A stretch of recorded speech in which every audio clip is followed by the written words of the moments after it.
This is Democracy Promotion, and we are on class number 12.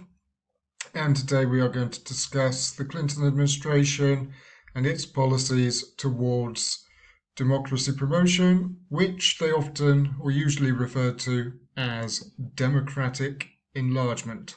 And I thought we would start with this headline, which I've taken from the BBC News website, 2016, so a few years ago, but long after Clinton left office. And the headline there says, Kosovo's love affair with the Clintons. And we have a photograph here. I think this is taken in Pristina, the capital of Kosovo. And if we look at the photograph, we can see the street sign there saying Bill Clinton, I suppose, Boulevard in Kosovo, Albanian. And that's obviously a reference to the fact that in Kosovo, the Clintons are extremely popular. The same too, incidentally, is true of Tony Blair, the British Prime Minister, who was head of the British government at the same time as Clinton at the end of the 20th century. And we'll talk more about them, but obviously this is a sort of reference to their involvement in the Kosovo War in '99, which ultimately led to Kosovo breaking away from Serbia and becoming an independent state with its own government, which has been recognised by many, but much of the international community, but by no means all.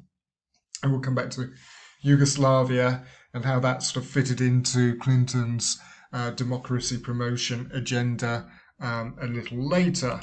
And another little meme, if we like, just to get us started. This was published in 1995, cartoon sort of showing Clinton here. And it's a reference to Clinton's foreign policy.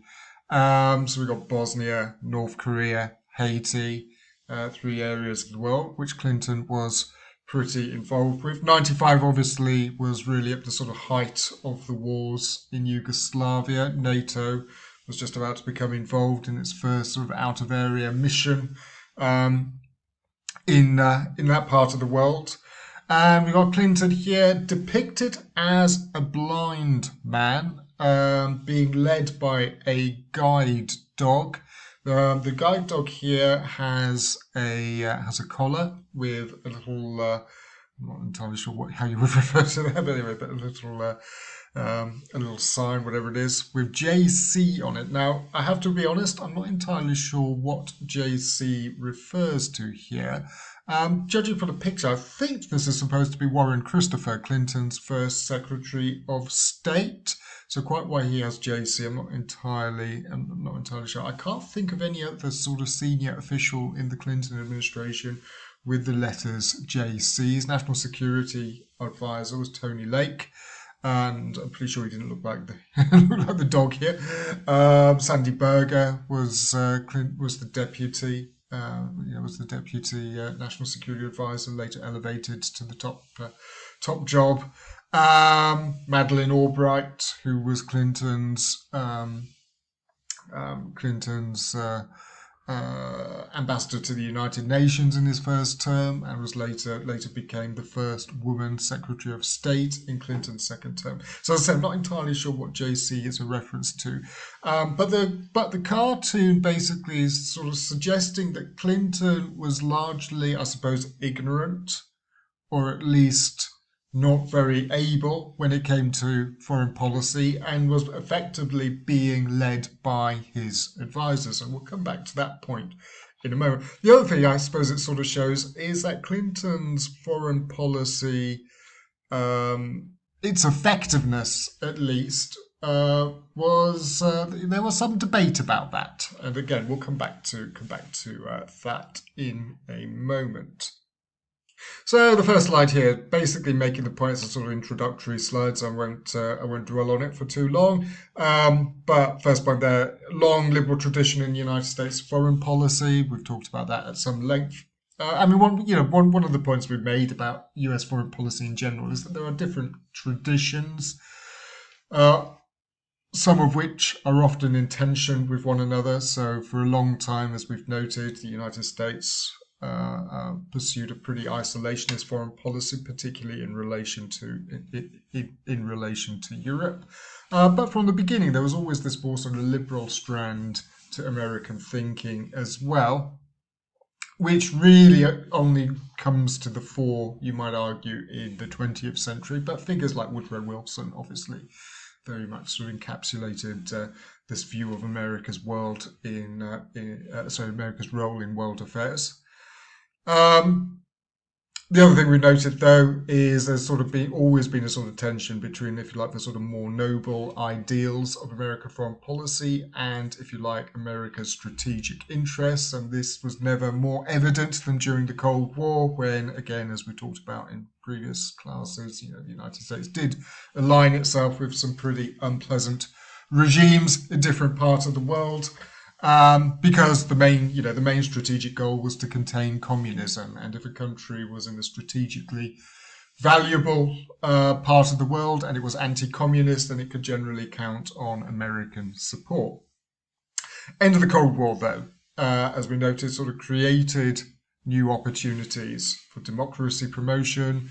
And Clinton's predecessor, George H.W. Bush, again, as we noted in previous classes, was very much talking in terms that the Cold War would create these new opportunities. He talked about this idea that there was going to be a new world order, and that the United States would play a very important leadership role within it. Of course, it's Clinton, though, who is the first real post-Cold War president. So Bush sort of oversees the end of the Cold War, and end of 1991, as we've noted, Soviet Union itself sort of disappears off the world maps. But Bush himself, I mean, he was very much a sort of product of the Cold War. In fact, he sort of begins his career serving during the Second World War in the Air Force and things like that. So he was very much an older generation. Clinton, hard to believe it today, but back then in '92, Clinton, a relatively young man when he campaigns for the presidency in 1992. He's very much seen as an up-and-coming star within the Democratic Party, governor of Arkansas. But somebody who for some time had been sort of tipped as a future sort of presidential candidate.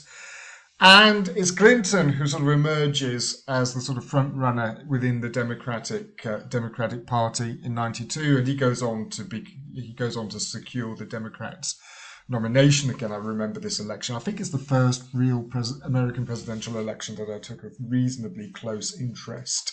The '92 election.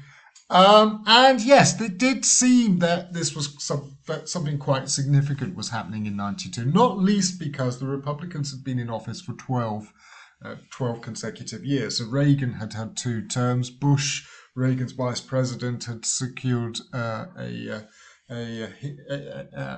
one term. And suddenly there was this sort of, as I say, relatively young man, very charismatic, and suddenly the Democrats seem to be seem to have a real shout of actually winning the presidency, which of course Clinton goes on to do. A couple of things to note. Again, I don't want to sort of dwell too much on the history here, but a couple of quick things to note about Clinton. First of all, yes, as I say on the slide here, he was not deeply interested in foreign policy. He was somebody who was far more concerned about domestic political issues. He was not, he was relatively untutored when it came to foreign affairs. But he was governor of Arkansas, a state which was not a state in which you necessarily needed to know a huge amount about foreign policy if you were going to be its governor. On the other hand, Clinton in '92 sort of recognizes that he is going to be commander-in-chief if he wins the election. So he has to sort of talk a little bit at least about foreign policy. And one of the areas where he sort of does attack Bush a little bit is on Yugoslavia. Clinton sort of suggests that he would be more willing to intervene or to engage in Yugoslavia than Bush had done. Clinton also suggests that the United States should sort of promote democracy. In fact, and here I'm referring to Boucher's chapter in one of the course readings. It's the book on democracy promotion in various American presidents, which you can find in the reading room in Remonta. It was a good chapter on that, which I'm sort of partially basing this class on, and also the chapter from the older book on American democracy promotion, written by my old teacher, Mick Cox.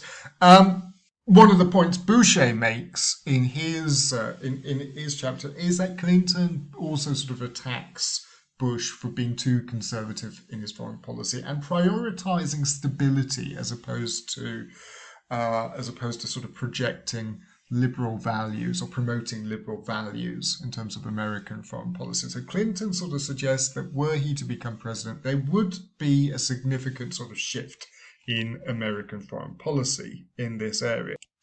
And I think this quotation sort of sums up that point quite nicely. The defense of freedom and the promotion of democracy around the world aren't merely a reflection of our deepest values, they are vital to our national interests. So Clinton's saying that, this is something that the United States should be doing. In fact, this is actually a recurring theme throughout the Clinton administration. Madeleine Albright says something very similar. I think I've got it in the slide a little later, so I won't repeat it now. But yeah, essentially saying it's in America's own best interests to do that. So if you like, a sense of enlightened self-interest. It was not just something that America should do, but actually promoting democracy, promoting liberalism, liberal values. These were something that America should do for it out of its own best interest. I think it's fair to say also that in terms of his foreign policy, Clinton does not actually get off to a particularly good start when he becomes president in 1993. There's a quotation here. I can't remember exactly where I lifted this from, so apologies for that. But apparently, anyway, Clinton said, foreign policy is not what I came here to do, which again sort of makes the point that Clinton, certainly at the beginning of his presidency, was far more sort of concerned with economic policy and domestic political concerns rather than foreign policy. It sort of does suggest, though, that Clinton hadn't really read the job description of what an American president actually does, because foreign policy tends to be the area in which preoccupies the U.S. presidents more than anything else. It's certainly the area of policy that they have the most sort of power or influence to sort of manage. Other areas, domestic policy, obviously Congress has a pretty big say. In terms of what he wants to achieve, point number 2, this is quite important. Very keen to avoid military entanglements. Clinton himself, very much of the sort of Vietnam generation. There's some controversy during the 92 campaign over the fact that Clinton had not actually served in Vietnam. And I mean, Clinton sort of sees what happens to LBJ, President Johnson, in the late 1960s, the way Vietnam ultimately sort of consumes his presidency, and Clinton very keen to ensure that he does not experience a similar fate. When he first year of his administration, he has to deal with two significant sort of foreign policy issues. The first is Somalia, where he inherits a sort of military mission, if you like, which Bush at the end of his presidency sends troops into Somalia on a humanitarian mission. Some of you may have seen the film Black Hawk Down, which sort of depicts some of the events. Suffice to say, it does not go well. And there's a big firefight in Mogadishu. A couple of helicopters are shot down. Some American sort of Marines, other military forces are killed, their bodies dragged through the streets, full view of the television cameras, and Clinton takes a pretty big sort of political hit because of this, and his reaction is, first of all, his reaction is to sort of withdraw the military forces. Secondly, Clinton's sort of convinced that he has to sort of limit these sort of military engagements in the future, and this does actually have some pretty tragic consequences in '94. When the sort of genocide breaks out in Rwanda, Clinton is absolutely determined that he is not going to be sort of drawn into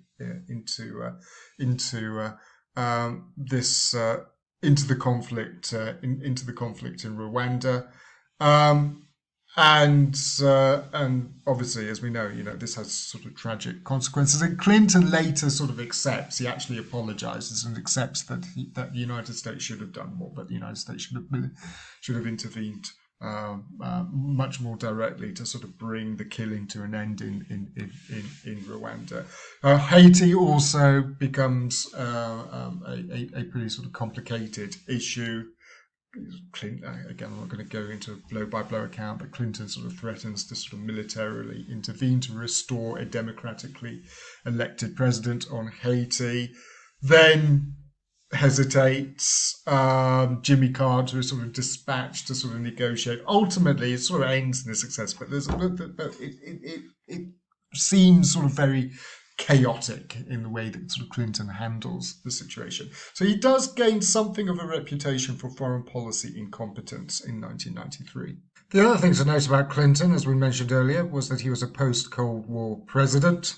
And one of the consequences of that is that his administration had to come up with some kind of new foreign policy strategy. Until 1991, with the end of the Cold War, American foreign policy had been relatively easy in the sense, or American foreign policy, but American strategy, grand strategy, if you like, had been relatively straightforward. It was all about containment of the Soviet Union. At the end of 1991, the Soviet Union disappears. Clinton becomes president, beginning of 1993. And you get a sense that American foreign policy is in a state of flux, or that they have nothing to center it around. So one of the priorities of the Clinton administration is to find some sort of coherence, give some kind of coherence to their foreign policies and national security strategies. And Clinton's sort of casting around and comes up with this idea of democratic enlargement. This is an idea that floated by several figures within the administration in the course of 1993, including Clinton's national security advisor, Tony Lake. And is that, as I say on the slide here, September 1993, Clinton publicly unveils this idea at the United Nations in a speech to the General Assembly, saying America's overriding purpose is to expand and strengthen the world's community of market-based democracies. Why does he plump for democratic enlargement? Well, of course, as we mentioned earlier, it sort of fits into his liberal instincts. Clinton, as we noted during the '92 campaign, had emphasized this aspect of his thinking. Clinton, big believer in globalization. We'll come on to that as well. So it sort of fits very neatly, if you like, into the sort of Clinton philosophy, such as it was when it came to international affairs.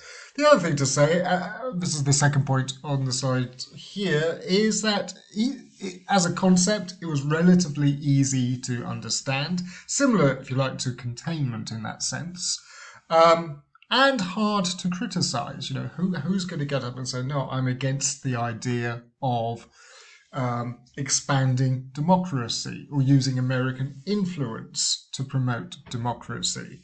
So easy to understand, relatively hard to criticize, although it should be noted it doesn't gain a huge amount of traction. It's sort of greeted with relatively little enthusiasm, if I can put it that way. Nonetheless, this does become a key idea, a key guiding principle, if you like, of the Clinton administration's foreign policy. What does this involve? Strengthen the community of market I think that should read market-based democracies. Now, that's not an accident because, as I say, Clinton believes in globalization. So they clearly make a link between this idea of the market and democracy. This idea that these were two, that this was an idea that these were two sides of the same coin. That if you wanted a democracy, you had to have the market. Foster and consolidate new democracies and market economies where possible. Obviously, the fact that Clinton comes in as many countries in Eastern Europe and in other parts of the world were sort of making this transition from communism to democratic capitalism. So the environment, if you like, seemed ripe for the Clinton administration to sort of start promoting these ideas and to start following this strategy. Counter-aggression and support for liberalisation of states hostile to democracy. How democracy and market economies take root in regions of greatest humanitarian concern. We'll come back to this point in a moment. But overall, this idea that actually promoting democracy was, again, not just something that the United States had a moral obligation to do, but something that was actually going to be in America's own best interest. Other reasons why they settle upon this idea of democratic enlargement: belief in the success of the American model. And again, this is something that we've mentioned in other classes, but this idea that what had been good for the United States would also be good for other countries. So this idea that America should sort of export its own sort of political and economic system to other parts of the world. The distinction between domestic and foreign policy breaking down. What this is here, this is a reference here to sort of globalization. This idea that things that happened within the state could actually be very profoundly influenced by things that were happening beyond the state. So in other words, you couldn't just ignore foreign policy and focus completely on domestic policy, because things, as I say, things that were happening externally could have very sort of profound consequences within the state. The most obvious example would be something like trade, and the impact that this has on the economy, on things like unemployment. So again, promoting democracy, promoting, if you like, sort of reliable democratic partners in other parts of the world, this was seen as something that could actually have quite an important domestic impact as well. Third point, third wave of democracy meant that it was viewed as being practically possible. We talked about Huntington's thesis of the third wave, the fact that countries from the mid to late 70s through the 80s and 90s were sort of transitioning from authoritarian and communist systems to liberal democratic. So there's a feeling at the beginning of the 1990s that this was a particularly opportune moment to start pursuing these policies, would lead to greater international stability. Again, we'll come back to this point in a moment, but the idea that democracies, we talked about democratic peace thesis and things like that, but democracy is basically more stable, more reliable, less aggressive, things like that. East European states like Russia would also become normal as a consequence of this. And again, we will touch upon Russia in a moment when it comes to sort of Clinton's foreign policy and things like that. So a quotation here from Madeleine Albright: promoting human rights is and must remain an integral part of US foreign policy. When governments respect human rights, they contribute to a more stable, just and peaceful world. When they do not, they often engender strife for the regimes that run roughshod over the rights of their own citizens, may show a similar disregard for the rights of others. So again, this idea that democracies are more stable, and therefore promoting a democratic political system in other parts of the world would be in America's best interest, which is what she says in the second part of the quotation, effectively. Again, this is Madeleine Albright, again Clinton's second Secretary of State during his second term. As a global power with global interests, our nation must be more secure, our armed forces less at risk, and our citizens safer and more prosperous in a world where international standards of human rights are increasing. And here's a list of the other advantages that democracies had over authoritarian systems and other types of non-democratic regime. Democracies didn't sponsor terrorism, were more reliable trading partners, would protect the environment, more likely to adhere to international law, more likely to be friendly towards the United States. Debatable, but maybe we'll come back to that in a moment. Democratic governments reduced fears, and an argument that not just the Clinton administration, but other political scientists, people like Robert Jervis and plenty of others have made the point that the nature of the political system made a difference in terms of threat perception. So the fact that the United States was not worried about the fact that France and Britain had nuclear weapons, simply because the idea that either Britain or France would ever launch a nuclear strike against the United States, it seems utterly sort of preposterous. On the other hand, a country like Iran, North Korea, an altogether different proposition from the perspective of the United States. So again, the nature of the regime sort of makes a difference here in terms of threat perception. Okay, so Clinton sort of uses a lot of rhetoric about democracy promotion, but it then begs the question, okay, he's talking about it, but is this actually sort of reflected in his administration's foreign and security policies? And I think it's fair to say that the record is somewhat mixed, and I think both Cox and Boucher sort of make this point. They don't utterly dismiss the idea that Clinton took the issue seriously and did indeed sort of see it as a serious part of his administration's foreign policy. On the other hand, when you look at how it's sort of implemented in practice, as I say, the results somewhat mixed. Cox, I'm borrowing from Cox here, but he makes several points here. First of all, Clinton himself is sort of careful not to oversell the policy. So he says, yes, we are going to promote democracy, but he sort of acknowledges that there are other factors that need to be taken into consideration as well. So they're not going to be pursuing democracy promotion blindly. So the second point here is heavily qualified from the beginning. Aside from democracy promotion, the other big thing that Clinton's thinking about is globalization, and indeed there's a lot of discussion in the administration about this idea of geoeconomics. And that is certainly reflected in the administration's relations with several countries in different parts of the world, notably China. And again, it's very interesting. Boucher makes the point in his chapter that in Asia and the Middle East especially, there was very little in the way of democracy promotion. So whereas some parts of the world, the United States does go to some efforts to promote democracy. In other regions, as I say, there's relatively little in the way of activity, and China would be a good example.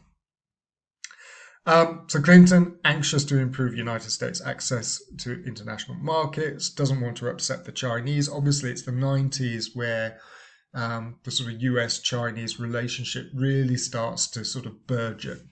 This is the beginning. This is the beginning of China sort of being fully integrated into the global economy. Another element, Clinton sort of makes it clear that military force remains an important factor, let's say, in international relations. So Clinton does not want to be seen as too woolly-minded or idealistic. He says, look, yes, we want to promote democracy, but we recognize the fact that we still need our military, and that using military force from time to time is something that we may well still need to do. And in fact, of course, Clinton does send the US military into action on several occasions during the course of his administration. Globalization and democratic enlargement. So as we've noted, Clinton a big believer in globalization. We've also noted that this distinction between the domestic and the international was sort of breaking down as a consequence of globalization. And I think the first point is more or less saying this as well. So a globalized world meant that the United States had a stake in how countries ran themselves. So this idea that countries which had authoritarian systems, or which perhaps was just simply sort of breaking down, becoming failed states, these could have very sort of profound consequences for the United States itself. And sort of jumping ahead slightly, 9/11, which obviously happens after Clinton leaves office, but if you like, the sort of gestation period before 9/11 very much happens on Clinton's watch, and maybe we'll talk about that in the class on the war on terror. But 9/11 would be a good example of this. Al Qaeda first sort of takes root. I'm not sure if that's the right phrase, but takes root in Sudan, sort of redeploys to Afghanistan, another state which had sort of been more or less ignored by the international community after the Soviet Union withdrew from it, I think in 1988. But ultimately, what was happening in these countries would actually have a very, very, very important impact on the United States with 9/11 and what have you.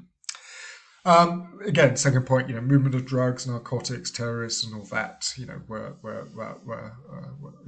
very much sort of part of that.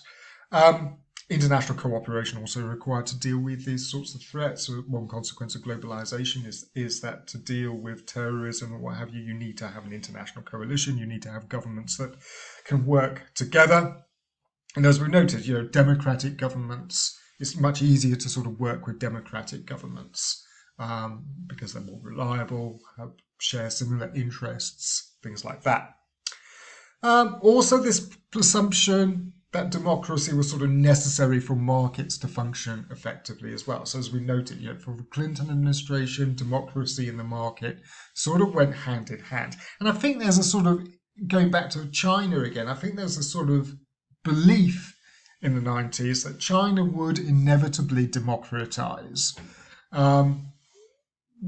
Because China was sort of embracing capitalism, so just as the Chinese economy would changed, so would China's sort of political system. China's political system would sort of follow. So I think that also explains why, aside from the fact that the Clinton administration didn't want to sort of disrupt the trading relationship, but I think there's also this sort of belief that, well, if we leave it long enough, China will eventually sort of democratize of its own accord. And of course, again, we talked about this in previous classes, but there is there was something out there to base this idea upon. Countries like South Korea, which had several decades of authoritarian government, but beginning of the 90s was sort of democratizing. So I think the Clinton administration is looking at that and thinking that perhaps China will follow a sort of similar trajectory. So going back to the point, how seriously do they take it? Well, Cox's point is that you follow the money, and in relative terms, the Clinton administration, despite all the rhetoric, does not actually spend a huge amount on democracy promotion, at least relative to other areas of America's budget when it comes to defense and foreign policy.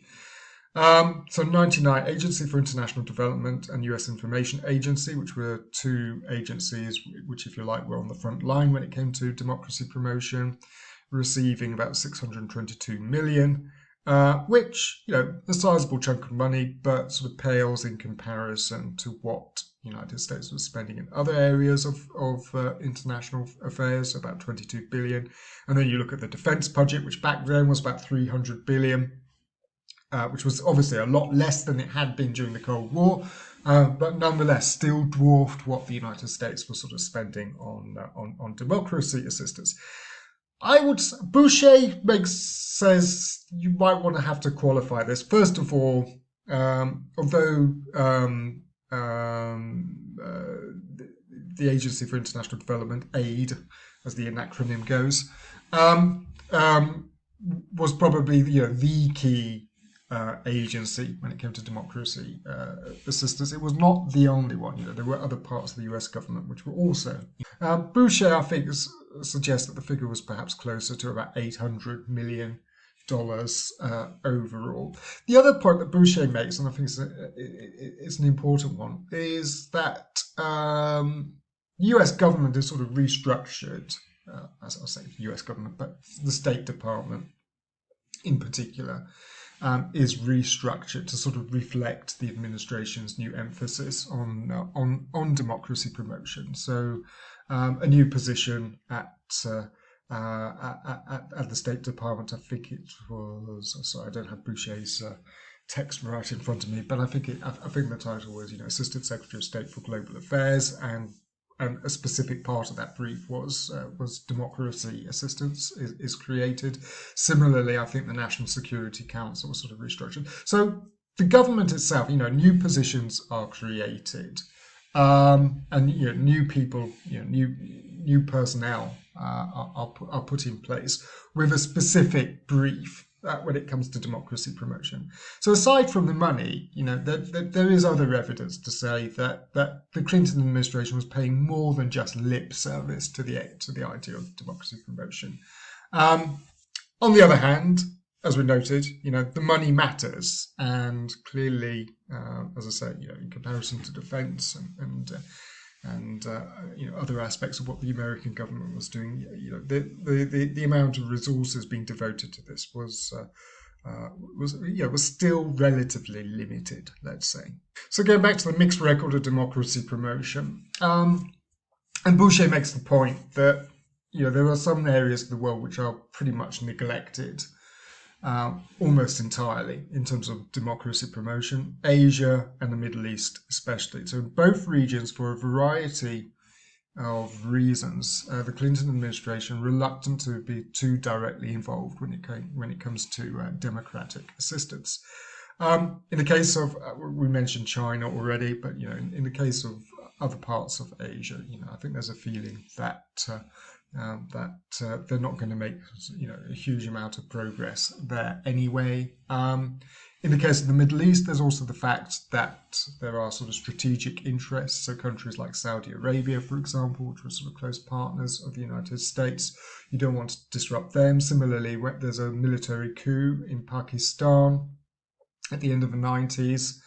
And again, Pakistan, in a strategically quite important part of the world, there's a feeling, I think, that the whole state apparatus is pretty precarious there. So the Clinton administration, reluctant to become too involved. Africa too is a part of the world in which America in general in the 90s is not paying a huge amount of attention to. But again, there are certain regimes there which are thought to have some sort of strategic or economic value, and that the United States again doesn't put a huge amount of pressure on them to democratize. So countries like Nigeria, which was early 90s, pretty authoritarian. Horn of Africa, Ethiopia, for example, another country which was hardly democratic, but which the United States did not want to do much to sort of destabilize and put much pressure on them. Latin America as well. I mean, Latin America, we've sort of skipped over Latin America in the course, but in the 90s, 80s, 90s, Latin America does sort of, the continent as a whole, sort of drift towards a more democratic future, if I can put it that way. But relatively little support from the United States. In some countries like Colombia, for example, again, there isn't a huge amount of pressure put on the government there, and the reason for that is that the United States needs the cooperation of the Colombian government to deal with the drugs trade. One partial exception at least, is Mexico. Clinton signs the the North American Free Trade Association, NAFTA. Shortly after he becomes president, it had been the Bush administration which had been largely responsible for negotiating and constructing, but Clinton sort of embraces it, and NAFTA sort of again fits into Clinton's positive view of globalization. And one of the reasons why Clinton likes it is that he feels that by integrating Mexico into the sort of North American, the wider North American economy, that will sort of strengthen Mexico's sort of democratic institutions. So again, somewhat mixed. The areas of the world where democracy promotion is most evident is Eastern Europe, and especially Yugoslavia, but not just Yugoslavia. Let's start with Eastern Europe in general. First of all, in the 90s, a lot of debate about facilitating Eastern Europe's integration into the global economy and into, if you like, into the wider sort of European market. We talked about this before, but both Bush and Clinton were very much in favour of EU enlargement, but that's sort of delayed until the 21st century. Clinton, somewhat belatedly, but eventually supports the idea of NATO enlargement. And again, there's all kinds of reasons why Clinton eventually comes to favour a sort of limited enlargement of NATO at the end of the 1990s. But one factor is certainly this feeling that NATO membership and the potential for NATO membership will actually sort of encourage these countries to sort of strengthen democratic institutions. There's also Russia, which I haven't put on the slide here. I mean, we've talked about Russia before. We mentioned Yeltsin. Boucher makes the point in his chapter, though, that the Clinton administration decide to sort of, well, we talked about this before, but embrace Yeltsin. They decide that they have to sort of keep Yeltsin in power. Boucher sort of notes the paradox that Clinton administration's unwavering support for Yeltsin in some ways sort of weakens the sort of the democratic context in Russia. So where Yeltsin sort of starts to become more and more unpopular in the mid-90s, and there are fears that he's going to lose the 95 presidential election. The Clinton administration are almost sort of willing to sort of tolerate a sort of degree of authoritarianism in the Yeltsin administration, or are prepared to, let's say, turn a blind eye to some of the more sort of authoritarian aspects of Yeltsin's sort of regime by the mid-90s, because there's a feeling that we need to keep this guy in power because the alternative would be worse. But again, it sort of calls into question just how sort of committed is the United States to democracy. Yugoslavia ultimately is another area. Clinton sort of reluctantly and again belatedly sort of militarily intervenes in Yugoslavia in 1995 to sort of bring the wars between if you like, the sort of rump of the Yugoslav state, which was dominated by Serbia in the mid-90s, to bring the war to an end between Serbia and Croatia and Bosnia. So there's a military intervention in 95, the Dayton Peace Accords, and relatively sort of democratic states are sort of constructed in Croatia and Bosnia. Again, they intervene in 99. This sort of brings us back to the first news story at the beginning of the slides. Bill Clinton Boulevard or whatever it was in Pristina. Again, Clinton decides that NATO will have to sort of militarily intervene to stop the atrocities which are being committed in Kosovo in 99. Initially, it is not NATO's objective to establish a sort of independent Kosovo state, but that's eventually what sort of emerges as part of a sort of NATO empire, which emerges in the Balkans at the end of the 1990s.